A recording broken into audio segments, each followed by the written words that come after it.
Olá a todos vocês. Bom, gente, eu venho aqui fazer um vídeo aqui acerca da obra de Justino. Pelo jeito repercutiu um pouquinho, mas eu queria colocar mais algumas coisas. Volto. É muito conteúdo, né? Muito demais, mas eu selecionei mais alguns aqui para vocês verem que coisa interessante. E no final de eu fazer a leitura, eu vou trazer um resumo aqui, um fechamento, tá certo?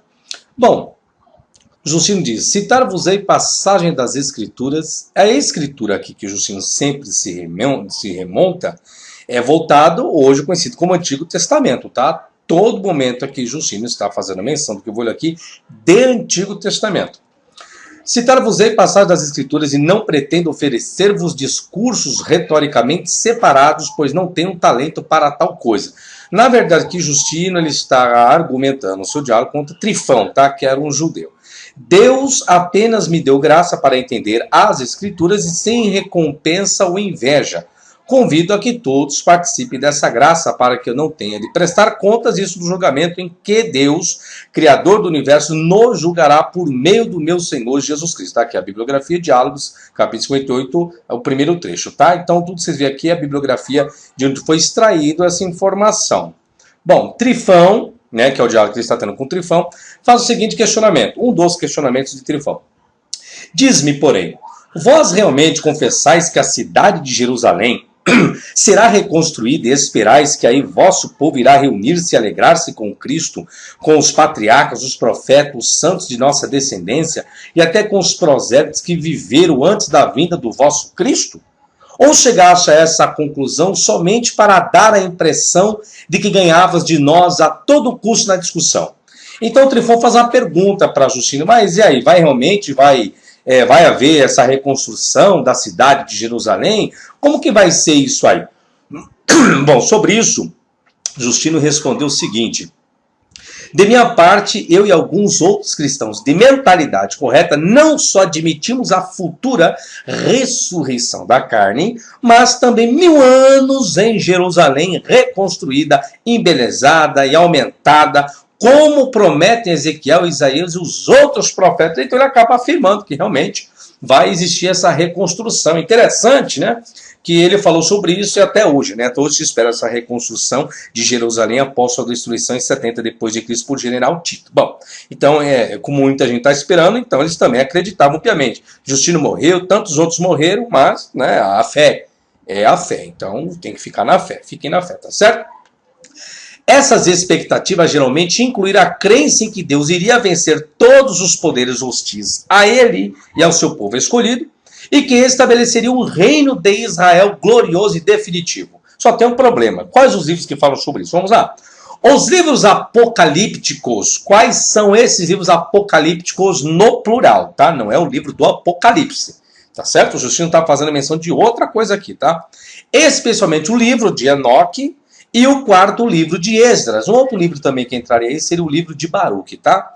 Indicam vários detalhes sobre a chegada do Messias, a derrota das nações hostis a Israel e a união de todos os israelitas no reino messiânico, seguida pela renovação do mundo e a ressurreição universal. Então, da onde que extrai essa questão dessa ressurreição universal? Vamos dizer que Paulo fez menção e tantos outros. Vem dos livros que não foram canonizados, dos livros apócrifos de Enoque, considerados apócrifos, né? De Enoque, Esdras e Baruque. Porém, esse livro não faz parte do cânon, não estão na Bíblia. Mas da onde Justino obteve essas informações? Desses livros aqui. E aqui a mesma coisa, o seu que está dialogando com ele, né? Trifão também conhecia esses livros, Justino conhecia esses livros, infelizmente não foi canonizado, tá certo? Mas um dia ainda vou falar sobre esses livros que não foram canonizados. Bom, outro comentário de Justino. Aí fala sobre os bodes, né? Também os 2 bodes que se mandava sacrificar no jejum eram iguais. Os bodes eram iguais. Um deles era feito emissário e o outro se destinava ao sacrifício. Anunciava as 2 vindas de Cristo. Esse é o comentário de Justino, assim como muitos cristãos fazem hoje, tá certo? Não muda nada de Justino, não. Pega as passagens do Antigo Testamento, vendo ali a figura prefigurando Cristo, né? Numa delas, os vossos anciões do povo e sacerdotes o enviavam como emissário. Esse é o argumento de Justino. Lançando suas mãos sobre ele e matando, na outra no mesmo lugar de Jerusalém.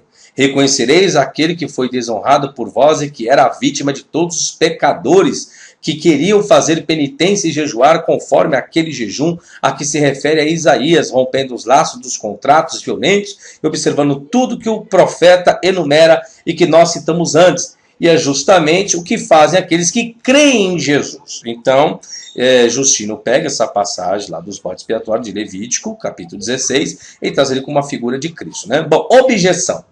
Tal prática, essa prática, né, dos bodes, emissários e tal, está baseada em Levítico 16, 5, 10, 21 e 2. No entanto, em Levítico, não há nenhuma menção de que os bodes são iguais, conforme Justino argumenta no seu comentário, e nem que os anciões, os sacerdotes, impunham as mãos sobre o bode expiatório. Também não eram os sacerdotes nem os anciões que faziam isso. Era Arão, tá? Apenas Arão impunha as mãos sobre o animal, confessando todos os pecados do povo. Também em Levítico nada se menciona a respeito de Jerusalém. Não existe menção nada disso, mas Justino foi lá e fez menção, né? E colocou Cristo, deturpou o texto, conforme muitos fazem por aí hoje em dia. Bom, a respeito da batalha contra Amaleque, quem nunca ouviu falar daquela batalha, né? Que lá erguia a mão de Moisés, aquela coisa toda. Olha o que Justino diz. Quando o povo fazia a guerra contra Amaleque, o filho de Nabe, a quem foi dado o nome de Jesus, comandava a batalha, Moisés orava a Deus com as mãos estendidas. Ur e Arão a sustentaram o dia todo, para que elas não se abaixassem por causa do cansaço. Como está escrito nos próprios livros de Moisés, o povo era vencido se a figura que imitava a cruz cedia um pouco. Então, o Justino diz que quando Moisés está lá, era um sinal da cruz, por isso que o povo vencia. Bom, vamos continuar a leitura. Entretanto, enquanto permanecia nesta forma, Amaleque era derrotado. E se o povo tinha forças, era por causa da cruz que as tinha. De fato, o povo levava vantagem, não porque Moisés orava desta forma, mas porque ele formava o sinal da cruz, pois era o nome de Jesus que comandava a batalha.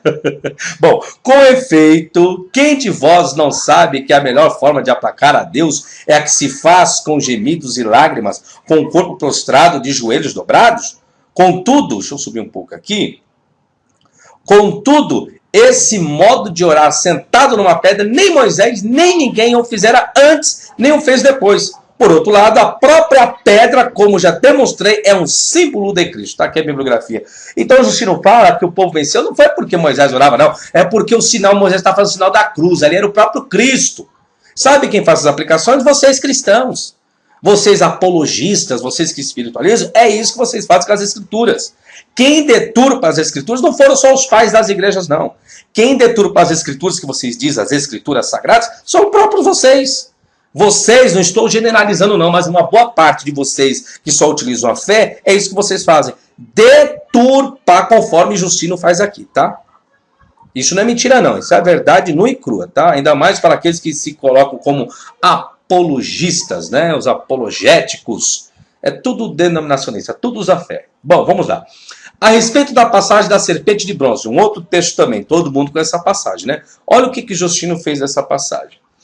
Também aquela outra figura, esse sinal contra as serpentes que picaram Israel, evidentemente foi instituído para a salvação dos que creem que, desde aquela época, foi anunciada a morte da serpente através daquele que deveria ser crucificado, a salvação daqueles que, picados por ela, se refugiam naquele que enviou seu Filho ao mundo para ser crucificado.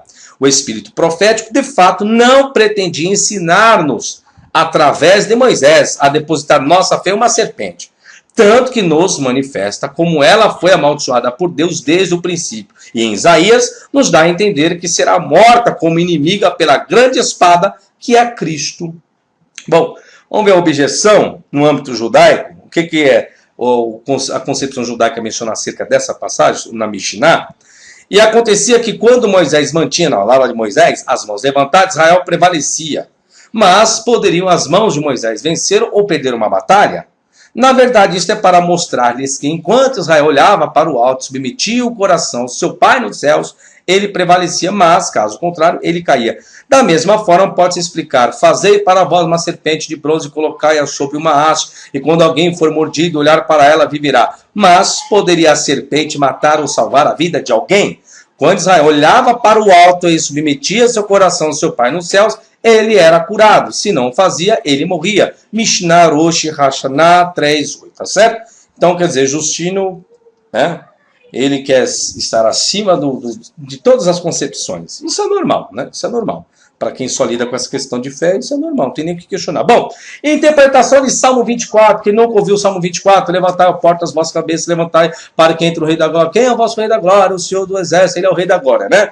Aí o que o Justino fez desse salmo? Bom, Justino dizendo, vossos exegetas, como o próprio Deus clama, são insensatos quando afirmam com isso não foi dito a respeito de Cristo, esse salmo, mas de Salomão, quando ele introduziu a tenda do testemunho no tempo que havia construído. Bom, e ele continua dizendo ainda, Justino, portanto está demonstrado que Salomão não foi o rei dos exércitos, mas quando o nosso Cristo ressuscitou dos mortos e subiu aos céus, olha o que o Justino vai dizer. Os príncipes ordenados por Deus nos céus receberam ordem de abrir as portas para que entre esse, que é o Rei da Glória, o príncipe dos céus, ouviram com o rosto disforme, desonrado e sem glória, e não reconhecendo, perguntaram, quem é esse Rei da Glória? Perguntaram para Deus, né? Quem é esse Rei da Glória? E o Espírito Santo, na pessoa do Pai, ou em seu próprio nome, lhe responde, é o Senhor dos Exércitos, ele é o Rei da Glória. Agora eu vos pergunto, da onde esse pai da igreja tirou isso? Ele foi lá no céu? Gente, é isso que muitos fazem. Isso é espiritualizar. Coloca uma concepção filosófica, e Justino foi o quê? Um grande filósofo. Ele vai filosofar, ele vai criar uma cosmovisão, ele vai criar uma ideologia. É isso que muitos fazem hoje. Espiritualizam tudo. O que o texto não está dizendo, o camarada diz e coloca como verdade absoluta. Eu estou apenas lendo um comentário, mas o que muitos fazem hoje? Muitos que se dizem ser cristãos apologistas e tantos outros mais. Fazem o quê? O que vocês fazem? O mesmo que Justino. Objeção, vamos lá. Um rabino, Benzion, afirma que o Salmo 24 é um hino litúrgico de procissão ao templo e interroga sobre qual seria a associação desse salmo com o Salomão dentro da tradição rabínica, conforme alega Justino. Vamos ver o que o rabino vai dizer dentro de uma tradição rabínica? Vamos lá. Justino defende que os rabinos aplicam o termo Rei da Glória ao rei Ezequias ou ao rei Salomão. É difícil entender em que ele baseia essa posição. Segundo uma homilia talmúdica, o rei Salomão é autor desse salmo. Mas isso é lembrado justamente para enfatizar que o rei Salomão não cometeria a blasfêmia de chamar a si mesmo o Rei da Glória. Citamos aqui a passagem mais relevante dessa homilia. Depois de ter construído o templo, Salomão tentou conduzir a arca para dentro do Santo dos Santos, mas os portões permaneceram colados um ao outro. Salomão entoou 24 preces, mas não foi ouvido. Então ele começou a cantar, alçai vossos portões, está aqui frontões, ó portas, levantai-os, ó portas eternas, e deixar entrar o Rei da Glória. Quem é esse Rei da Glória? É o Senhor dos Exércitos, é o Rei da Glória. Mas, deixa eu subir aqui,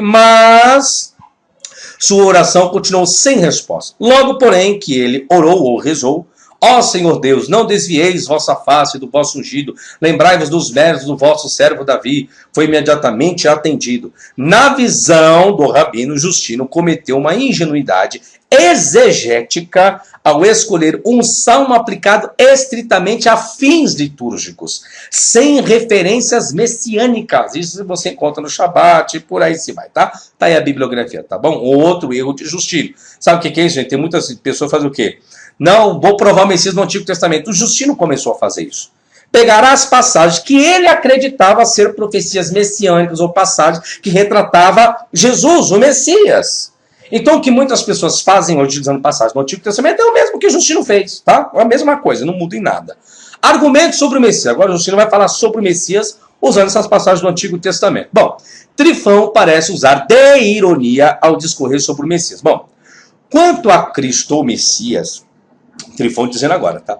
Se ele nasceu ou está em algum lugar, é desconhecido e nem ele próprio conhece a si mesmo e não terá nenhum poder até que venha Elias para ungí-lo e manifestá-lo a todos. Depois vou falar sobre esse versículo aqui, tá? Sobre esse comentário de Trifão. Quanto a vós, porém, dando ouvido a vozes vãs, fabricai para vós mesmo um Cristo e por sua causa estáis agora perecendo sem objetivo nenhum. Bom, o que Justino argumenta? Contudo, sei também, por suas afirmações que o Cristo ainda não veio. E caso tenha vindo, ninguém sabe quem ele é. Isso o Justino argumentando. Essa primeira discussão sobre o Messias é reveladora, pois aponta duas posições a respeito de sua presença no mundo. Primeiro, a primeira consiste em saber se o Messias já nasceu ou ainda nascerá. A segunda aponta para a possibilidade do Messias estar presente, porém ainda desconhecido. Cabe a Elias, pela unção, ungí-lo, manifestá-lo ao mundo. Trata-se de um pensamento judaico que, além de ser contemporâneo a Justino, era conhecido por ele. Está aqui o Midrash. Quando você pega o Novo Testamento, que pergunta lá, mas aqui achamos o Messias, mas não diz que Elias viria primeiro? Como pode ser ele Messias se Elias ainda não veio? Porque existe uma tradição, isso no tempo de Justino, muito bem antes, né, o Evangelho registra isso. Vamos colocar que o Evangelho, né, existe papiros ali na época, meados de 40, 50, 60, 70, que não existe, mas vamos colocar que exista esses papiros ali. E aí fazem menção que Elias deveria vir. Agora vem a pergunta, cadê esse registro? Cadê os livros que fazem menção sobre isso? Se Elias tem que ungir literalmente, então dá a entender que a passagem que coloca João Batista como Elias é uma deturpação. Né? Não fala para mim, mas não diz que Elias virá. Elias já veio e vocês não viram. Colocando como se fosse o próprio João Batista. Agora, quem faz isso? Alguém que deturpou o texto. Mas vou continuar a leitura aqui, vai. O Messias como filho do homem, a esse respeito, disse Trifão. O que Trifão disse sobre o Messias como filho do homem? Homem, essas e outras passagens semelhantes das Escrituras nos obrigam a esperar como glorioso e grande aquele que recebeu do ancião dos dias como filho do homem, o Rei eterno. Em troca, esse que chamais de Cristo viveu desonrado e sem glória, a ponto de cair sob a extrema maldição das leis de Deus, pois foi crucificado. O que ele está dizendo? Justino, ele está falando que o seu Senhor, o seu Deus, foi crucificado. Você está usando a passagem de Daniel, que eu vou ler aqui depois, aqui embaixo. E você está falando sobre anciões de dias, sobre o filho do homem, só tem a questão. A passagem que trata do filho do homem, do ancião de dias, é um homem de glória. É um homem de poder, é um homem disso, um homem daquilo. Mas você está falando de um Cristo que foi desonrado, sem glória e tudo mais. Aí Trifão vai argumentar contra Justino. Bom, essas palavras de Trifão são precedidas pela citação que Justino faz do profeta Daniel. Segundo o apologista, segundo Justino, a segunda vida de Cristo será gloriosa como filho do homem sobre as nuvens. Como vemos acima, Trifão em sua resposta deixa transparecer que os judeus identificam o Messias com o filho do homem. No entanto, se questiona essa possibilidade e avalia que essa passagem do diálogo é significativa para distinguir os elementos que realmente compõem o messianismo judaico, tá? Coloca assim em dúvida isso. Daqueles que Justino atribui indevidamente ao pensamento judaico a respeito do Messias. Segundo a tradição rabínica, não se enfatiza o filho do homem como um Messias sobre-humano vindo do céu. Não existe isso.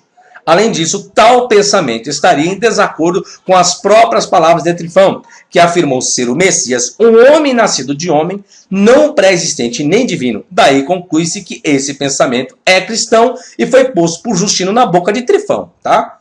Então não existe em nenhum local trazendo o Messias divino. É isso que está sendo argumentado. Agora o Messias crucificado. Aí Trifão vai questionar Justino contra isso. O que duvidamos, Trifão dizendo, é que o Cristo tivesse de morrer tão vergonhosamente, pois na lei se diz que é maldito aquele que morre crucificado. De modo que, por enquanto, é muito difícil para mim convencer-me disso. Que as Escrituras tenham anunciado um Cristo passível é evidente. O que desejo saber, se tiveres um argumento a demonstrar, é o fato de que ele teria que sofrer um suplício que está maldito na lei. Com efeito, sabemos que ele haveria de sofrer. Ou seja, o Messias, sabemos que ele tem que sofrer. O que nos tem que demonstrar é que ele também deveria ser crucificado e morrer de morte tão desonrosa e amaldiçoada pela própria lei. É isso que Trifão está perguntando para o Justino. Tudo bem que o Messias tem que sofrer, tudo bem, nós sabemos. Agora, me dê uma prova que o Messias tinha que morrer crucificado. Aonde está isso? Onde está esse registro, Justino? Onde está esse registro agora? Se o que a Escritura é o Antigo Testamento, cadê? Cadê a referência? Vocês vão responder o quê? Que Justino está certo e Trifão está errado? Não. né? O Messias pré-existente divino. Trifão disse: retoma o teu discurso onde havias parado e termina-o. Com efeito, ele me parece contraditório, absolutamente impossível de demonstrar.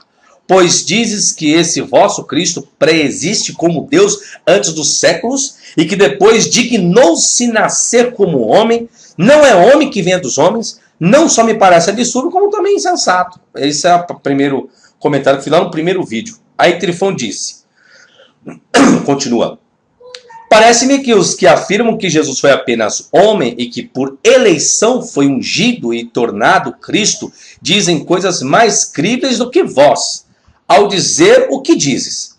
Todos nós, com efeito, esperamos o Cristo, que nascerá como homem, de homens, e a quem Elias virá ungir. E este que se apresenta como Cristo, deve-se pensar que é absolutamente homem e nascido de homens. Contudo, pelo fato de Elias não ter vindo, afirmo que este não é o Cristo.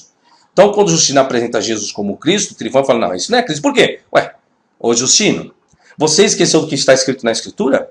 Pega a Escritura e vai ler de novo, Justino, para você entender a Escritura como que retrata esse Messias, esse Cristo. É isso que Trifão está dizendo. Objeção. Deduzimos que o Messias é homem, ok? Pois não pode haver dois deuses. E sendo homem, não pode preexistir antes da criação do próprio homem. Não, isso não pode existir. Tal argumentação racionalizante é respaldada por Trifão, de outra forma, utilizando os textos sagrados. A partir do profeta Isaías, Trifão não aceita a afirmação de que o Messias é Deus pré-existente e questiona: como se pode considerar a preexistência daquele que recebeu todas as potências do Espírito como se não as tivesse? E ainda em outra passagem, ele diz assim, responde-me, portanto, antes de tudo, como podes demonstrar que existe outro Deus além do Criador do universo? Se Deus é um para os judeus, para os judeus é impossível aventar a hipótese de que o Messias seja Deus. Trifão menciona as Escrituras para convencer Justino sobre essa impossibilidade. A divindade de Jesus não poderia ser assegurada, pois Deus, através de Isaías, disse que a nenhum outro daria a sua glória. É o comentário de Trifão, tá? Como ele se dignou nascer de uma virgem, a Trifão perguntou para Justino. E ainda, como aquele que se manifestou a Abraão como Deus, nasceu na forma de homem de uma virgem, estando sujeito aos sofrimentos como qualquer homem? Perguntas que Justino não podia responder. Vamos lá. Outras questões. Como esse que se dignou nascer de uma virgem por vontade de seu pai foi crucificado e morto? Como provar que ele ressuscitou e subiu aos céus? A resposta de Justino a todas essas objeções se fez através de uma hermenêutica cristológica do Antigo Testamento. Ou seja, ele quis colocar Cristo nas partes do Antigo Testamento para responder essas perguntas para Trifão. Isso é o que? Usar a fé, espiritualizar. Aí, meu amigo, aí até eu tenho resposta para aquilo que você perguntar. O que você perguntar de qualquer situação nesse mundo, eu usando a minha fé na Bíblia, eu te respondo qualquer questão, qualquer uma. Não estou dizendo que eu vou responder conforme está ali o versículo, na literalidade do texto. Estou dizendo que eu vou deturpar o versículo e a Bíblia usando a minha fé para trazer uma resposta de fé para você. Não uma resposta concreta ali no texto, não vai ter como. Mas usando a fé eu vou te dar a resposta, ok? Por quê? Porque eu vou deturpar. Eu vou isolar o versículo, eu vou desconstruir, eu vou deturpar, vou fazer o que eu quero, como muitos vêm fazendo, dando resposta para aquilo que muitos estão acreditando como verdade absoluta, né? Bom, no entanto, é curioso notar que Justino, ao citar o Antigo Testamento, não realiza apenas uma exegese tipológica ou alegórica para ressaltar a presença de Jesus como Messias. Inúmeras vezes o apologista se refere apenas ao que está escrito na Bíblia, seu sentido literal, para defender suas posições. Sua intenção é demonstrar que a letra do texto é suficiente para garantir a verdade de suas argumentações. Nesse procedimento de recorrer sempre às Escrituras, Justino faz uso de passagens sem as citar completamente, que acontece com muitas pessoas por aí, omitindo trechos, os faz recortes de acordo com o que procura defender, é o que muitos vêm fazendo hoje em dia com a Bíblia, que se chama de Escritura, etc. e tal. Justino também substitui palavras ou expressões nos textos bíblicos que ele apresenta. Tá certo? Isso aqui é peculiar de muitas pessoas. Hoje em dia, é dessa mesma forma aqui, igual o Justino. O apologista afirma ser evidente o fato de nenhum descendente de Abraão nascer de uma virgem. Apenas Jesus nasceu nessa condição. Logo, a profecia de Isaías fala sobre Jesus Cristo, não sobre Ezequias, lá, passagem, né? Que a virgem conceberá dará no filho de Isaías 7,14, né? Como defendiam os judeus. Sobre isso aqui eu tenho um DVD que eu falo sobre isso. Maria era virgem antes de conceber Jesus? Tá lá. No entanto, a esse respeito, Trifão levanta 3 problemas. Aí Trifão vai perguntar para ele, né? Se a passagem de Isaías realmente se refere a Jesus, que ele teria que nascer de uma virgem, e está lá em Mateus também registrado no Evangelho, olha o que Trifão fala para ele. É vergonhoso afirmar o nascimento virginal de Jesus, pois isso o assemelharia a mitos gregos. Olha o que Trifão está falando. Você coloca que Jesus nasce por uma virgem, então você vai assemelhar mitos gregos. O texto hebraico não diz virgem, mas mulher. O próprio Trifão já sabia disso. No meu vídeo eu falo sobre isso. E terceiro, é praticamente impossível Deus suportar nascer e tornar-se homem. Bom, sobre a primeira objeção, olha lá, Justino vai responder essas 3 indagações lá de Trifão. O que o Justino vai responder? Justino responde que o diabo, aí vem o cristão, é assim, né? Quando não tem argumentação, tá, não, é o diabo, mas isso aí é a pessoa usada pelo diabo. Quando não consegue argumentar sem usar a fé, né? Sem usar a fé, aí usa o diabo. Bom, aí Justino respondeu que o diabo, através da mitologia, quer copiar as profecias sobre Jesus Cristo, tá? Que é a bibliografia do que Justino fala sobre isso, tá? Em relação à segunda, o apologista tenta provar que os judeus eliminaram um trecho da Septuaginta. Então, sabe por quê, o Trifão? É porque os judeus eliminaram, então, e as provas? Cadê as provas, Justino? Prova eu não tenho não, mas é o que eu acredito, né? É assim, sempre assim. É o que eu acredito, é a fé, porque Deus pode e por aí se vai. Que é inadmissível a argumentação judaica de que esta edição foi mal traduzida. Em relação à terceira objeção, trata-se de uma dificuldade filosófica, certamente não ignorada pelo filósofo cristão. Como admitir que Deus, o ser do qual emana todos os seres, puramente espiritual, infinito e eterno, que transcende a toda a criação, adquire uma matéria e nasce de uma criança no tempo? Justino não leva a termo essa discussão filosófica. Tipo assim, não sei responder isso. Não tenho resposta.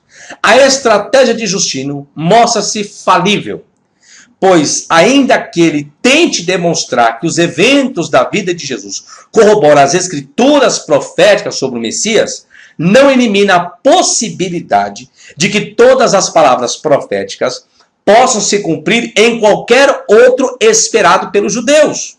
Pode ser qualquer outro ser humano. E não se trata apenas de uma probabilidade. Não é uma probabilidade. Pois há o fato tangível de que muitos homens antes de Jesus e depois dele foram identificados como Messias. Dizer que o verdadeiro Messias é Jesus e não outra pessoa sempre será um ato de fé e não uma demonstração racional. Portanto, a prova que Trifão pede é impossível de ser fornecida. É bem provável que Justino estivesse ciente dessa impossibilidade. Tá certo, senhores? Então tá aqui. Então não existiu só o Messias, existiram vários, tanto antes e como após. E aí o que muitos fazem hoje é fazer o quê? Espiritualizar, usar a fé, é dizer que é do diabo. Se algo não existe, é porque o diabo usou, porque o capeta... Aí se vai, gente. Então, está aí um vídeo, né, concernente, volto, né, eu tenho o material de Justino, eu tenho todas as obras, eu tenho a primeira, a segunda apologia, eu tenho toda a obra de Justino. Só que eu não vou aqui fazer aqui o vídeo, não sei nem quantos minutos está dando, eu estou aqui gravando, não tenho noção. Então não vou ficar fazendo vídeos, então todo o conteúdo, tá certo? Você pode comprar o livro, ou mais para frente posso até fazer o DVD. Então está aí, meus fundamentos com a bibliografia, está toda a bibliografia aí. Então se alguém quiser questionar aqui, questione, mas aí mais uma demonstração do perigo dos pais da igreja, que Justino tentou provar A divindade de Jesus de que forma? Usando o texto do Novo Testamento? Não. Não usou nenhum papiro do Novo Testamento. É isso onde eu quero chegar, que até agora algumas pessoas não entenderam os vídeos que eu venho fazendo dos pais da igreja. Onde que eu quero chegar?